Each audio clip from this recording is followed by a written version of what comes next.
এখন প্রশ্ন করবেন, হুজুর হালুয়া রুটির কি খবর? আমাদের সমাজে হালুয়া রুটির রেওয়াজ আছে না নাই? এই সুপার শপগুলোতে গেলে, স্বপ্ন আছে, আগুরা আছে, এগুলাতে গেলে দেখবেন 10, 12, 15, 20 প্রকার হালুয়া, রং বেরঙের হালুয়া, নাম দিছে শবে বরাতের হালুয়া।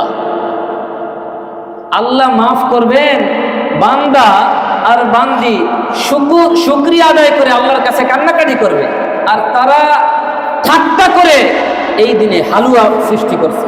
এটা কার কাজ ভাই? শয়তানের কাজ।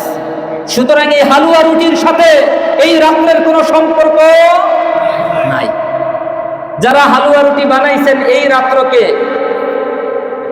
উদ্দেশ্য করে, তারা হালুয়া রুটি আর খায়েন না যারা বানাইছেন, কারণ এই রাত্রকে উদ্দেশ্য করে খাওয়া যাবে না। হ্যাঁ, আপনি প্রত্যেকদিন হালুয়া রুটি খান, এই রাত্রেও খান, কোনো অসুবিধা নাই, কিন্তু এই রাত্রের সাথে হালুয়া রুটির কোনো সম্পর্ক নাই। এখন একজনকে প্রশ্ন করা হইল যে আপনি হালুয়া রুটি কেন বানাইলেন? সে একটা যুক্তি দিচ্ছে যে হুজুর, রাসূলুল্লাহ সাল্লাল্লাহু আলাইহি সাল্লাম উহুদের যুদ্ধে যুদ্ধ করতে গিয়ে দান্দান মুবারক যখন শহীদ হয়ে গেল, নবীজি শক্ত জিনিস খাইতে পারতেন না, তখন হালুয়া রুটি খাইতেন। তখন তাকে বলা হইল, উহুদের যুদ্ধ কোন মাসে সংগঠিত হয়েছে? বলে, তা তো জানি না, কিন্তু উহুদের যুদ্ধে সংগঠিত হয়েছে, আপনিই তো দলিল দিলেন। বলে, হ্যাঁ, উহুদের যুদ্ধ সংগঠিত হয়েছে রমাদানের পরের মাসে। সেই মাসের নাম কি? শাওয়াল মাস। শাওয়াল মাসে উহুদের যুদ্ধ হয়েছে, আর অগ্রিম 2 মাস আগে সে হালুয়া রুটি খেতেছে।